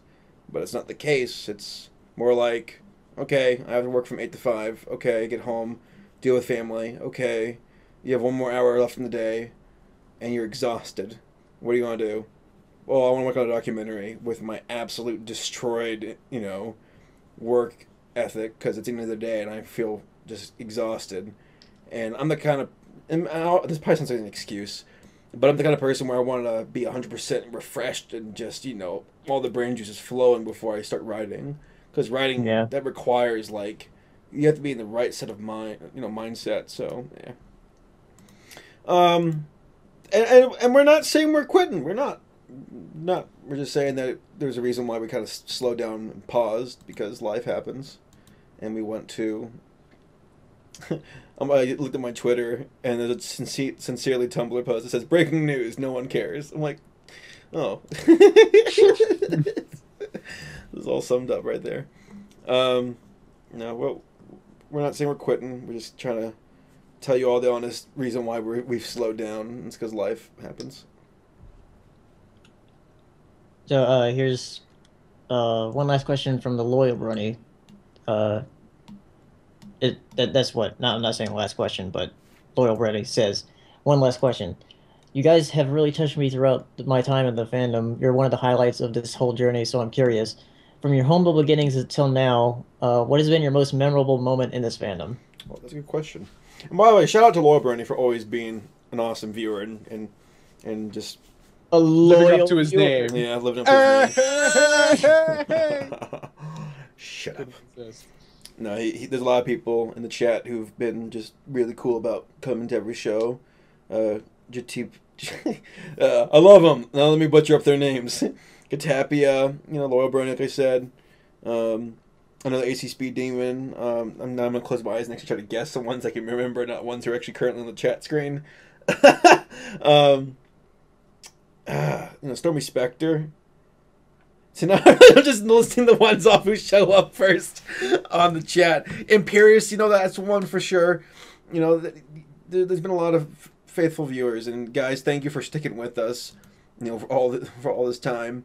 I think it's kind of funny how when Paleo and I first started out with Brony Breakdown back in early 2012, it was just like 15 viewers. Now I think some of the top viewers we ever clocked in were around 500 average. Rapifoin, I met him at BronyCon. He's a really cool dude, and an awesome, viewer. I mean, you all are fantastic. You guys really are great. We wouldn't be, a show's not a show without its viewers who have an open mind and ears and eyes. So thank you all. Okay, favorite moment though in this entire fandom? I'd say the first BronyCon, meeting everybody. The first summer BronyCon, that is. That was really cool. I remember. Okay, so let's take some time to go down Memory Street. How about that? Memory Lane. Whatever lane. Well, street. Let's go down. That was a street. Memory Boulevard. I remember meeting Paleo for the first time. And it was so funny because it was kind of underwhelming. And not underwhelming as in, like, we both were disappointed. We both kind of just knew immediately, like, all right, it's time to get to work and talk about the documentary and how we're going to organize this. Like, for Summer BronyCon, we weren't, like, at the con, pretty much. No, we weren't con-goers. We were in a hotel room doing interviews. Which now makes me feel like we've got to finish this documentary. I'm like, well, dang it. All these memories we love. Our newfound passion burns. Throughout that whole weekend, we probably only spent like 6 hours in the con floor. Yeah, and not even like that was, much of that was actually like spent like sitting down listening to panels. It was mostly us trying to like film different panels for footage for the doc. Doing a lot of just recording the con floor while you were there. Yeah. So I tried to hang out with these two, but they're just like, I gotta go do stuff for the con, or do stuff for the doc. I'm like, okay, bye. Real talk, when I first saw you and heard of you, because Paleo's like, Paleo and I, like, we need more artists for the documentary to interview. Paleo's like, what about Brony Curious? I'm like, who? And and I'm being real. I was a dick back in the day. I was a little bit of a contrived dick, and I've grown into a huge dick. But no, I've learned to be one of the most humble people that I know. So you just keep going. Okay, real talk though. I do remember when I met Tom, and I was kind of seriously like thinking like, who is this guy? And gosh dang it, if you didn't, pick yourself up by the bootstraps and now sitting around what, like 30,000 subscribers, right? Right now, I'm about to hit 38,000. 38,000? Yeah. Look at at that. Yeah, dude. it's almost double my subs now. That's pretty If you ridiculous. pass me up, I'll kill you. I'll kill you. I'm shooting for 100,000. I want my I'm flag. waiting for that moment when you pass me up at the next BronyCon. You'd be walking around with like a top hat and a cane and a suit. You're like, Tom, it's me. You're like, I don't know who you are. Who? It's me, your friend, Saber Spark. Never heard of you. Just no. I was at Brody's React, but I wasn't. We're at the Brains React panel, and Tom just stands up in the audience, just doing a slow clap, like, well done. But I'm just, well done. Kind of a, smug way. But no, Tom, you really did grow, and I'm very proud of you. But yeah, I guess I don't want to dominate the conversation, but just name off some more BronyCon 2012 encounters. Dusty Cat, I remember staying in line. He shouted my name out, pointed at me. I'm like, wow, Dusty's a really tall guy. And, big old bear hug. Meeting Jaxboy for the first time. Jaxboy was the definition of a bear hug. He grabbed me and Paleo and hugged us super hard at the same time. And that was great. Of course, meeting people like Hirasashi, very chill dude, meeting... that's the best part of this entire ride is the people and meeting new friends. And I'm sure this has been said, 1,000 times. We've all heard it, friendship, yeah. But I can't stress it enough how that when I first started with my Battle of the Brony project, I never realized that little school report would lead me to meeting dozens of new friends who have big hearts and folks who I want to stay in touch with for the rest of my life. So it's great to find, a creative outlet. It's great to find a show that's very interesting and funny. It's great to have people on that show who will give you the light of day and will talk to you. But the best thing of all is just meeting these friends and knowing that long after the show is over or people move on, you can still call them up and talk to them and hang out with them. So, yeah, definitely the friendships. Yep.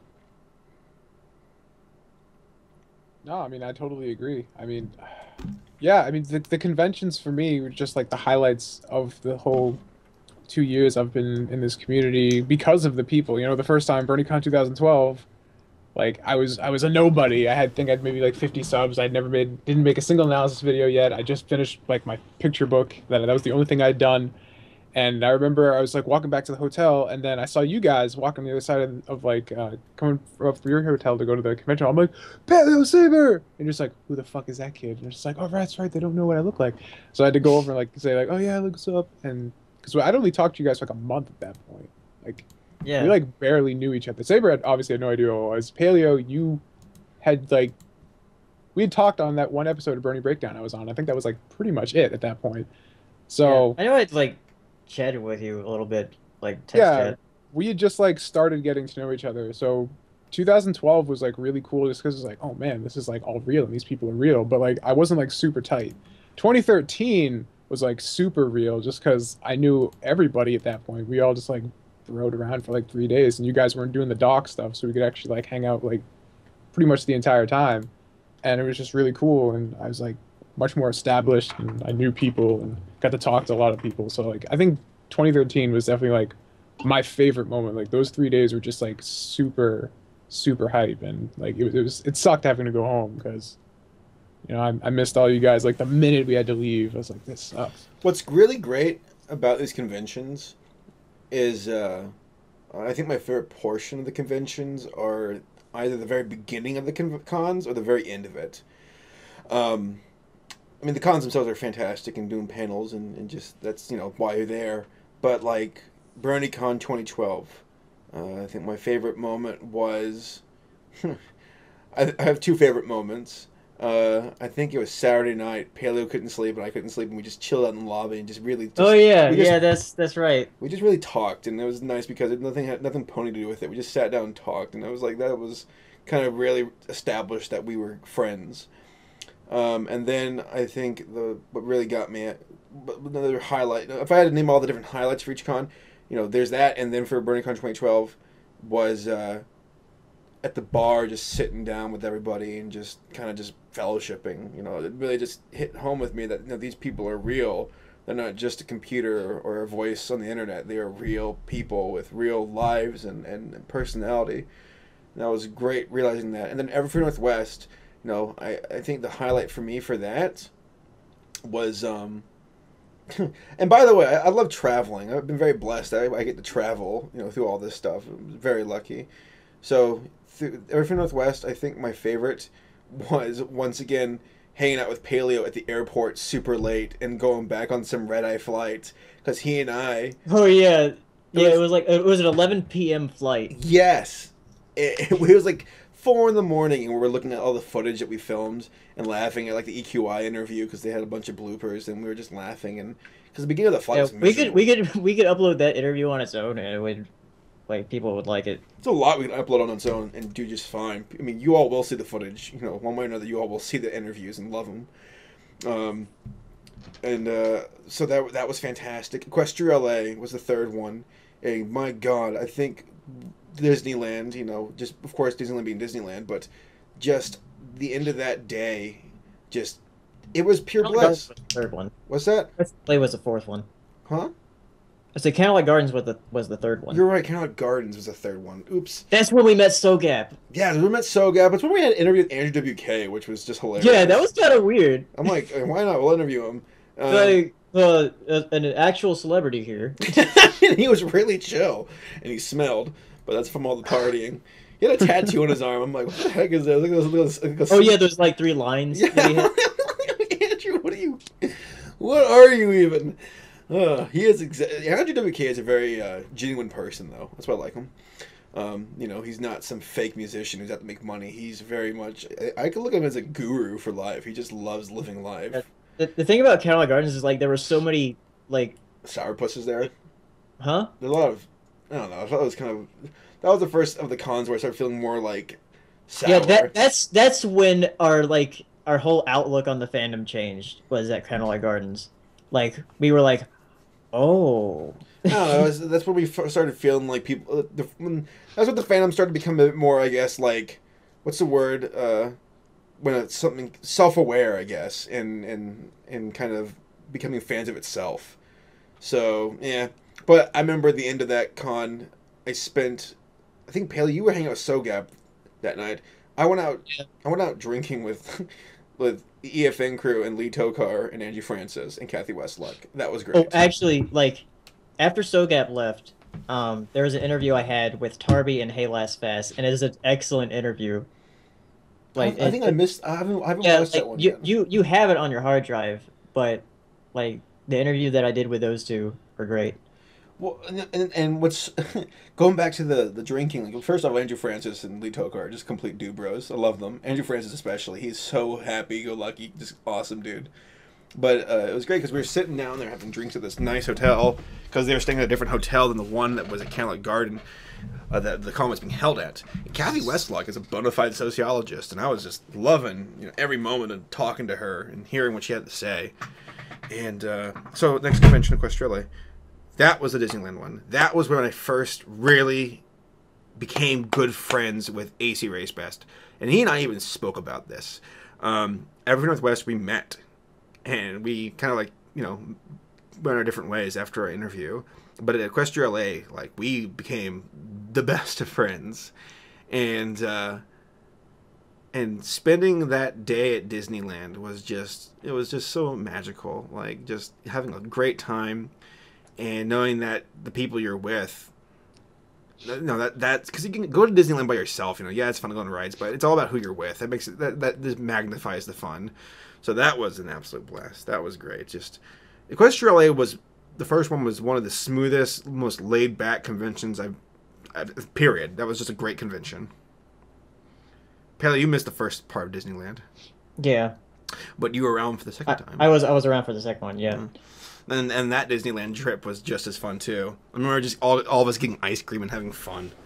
Now, okay, I feel like I'm dominating the conversation, so I'm gonna speed this along. Unicon, lol. That was Paley, just because you're lucky that you didn't go to that convention, all right?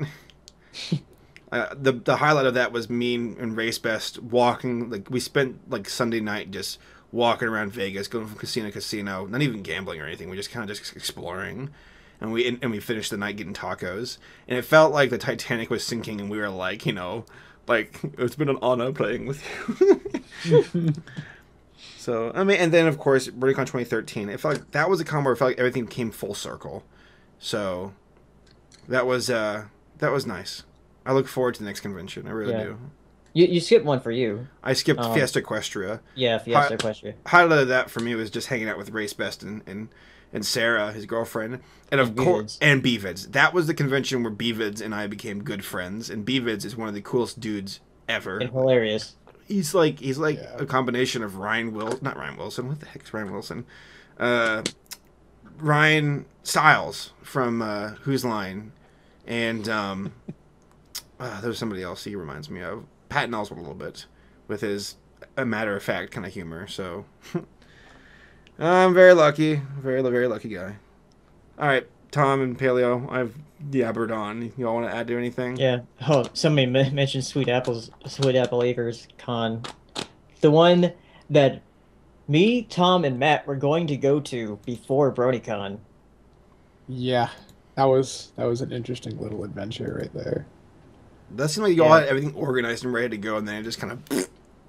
Dude, I worked for like 3 weeks getting a panel ready, and like it wasn't just like a rinky-dink panel like I did with Digi at BronyCon. Like I had a slideshow, and I like bought all this equipment to like project my iPad onto a computer and like use my phone as like a slide thing, and I had put like a 70 slide projection thing together, and I like memorized the entire presentation, and I'm just like, all right, I'm ready to go on my flight.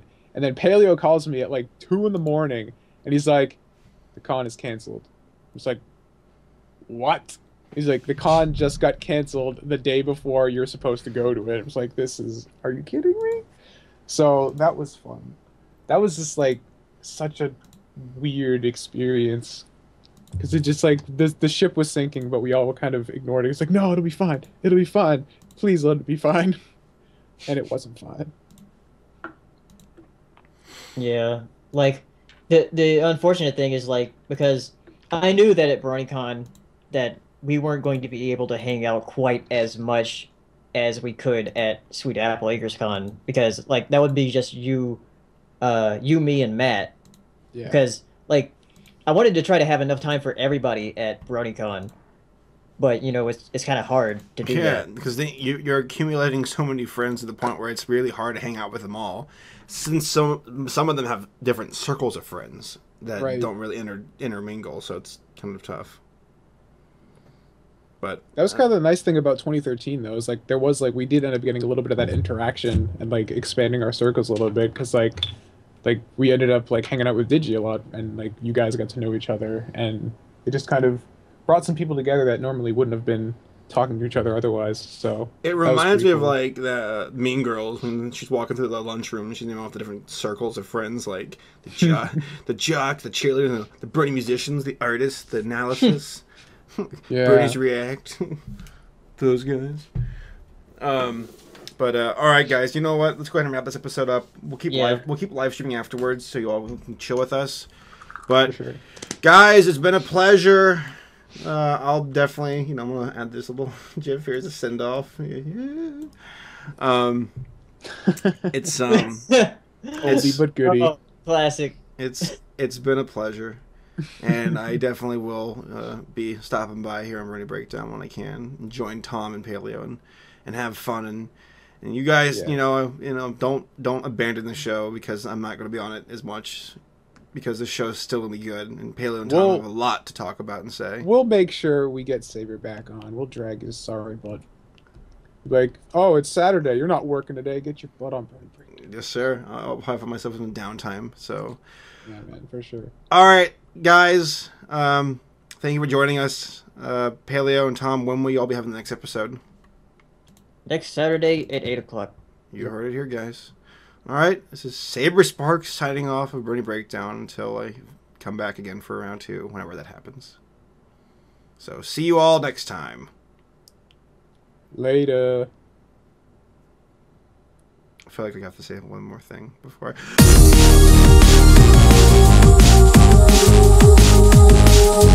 I...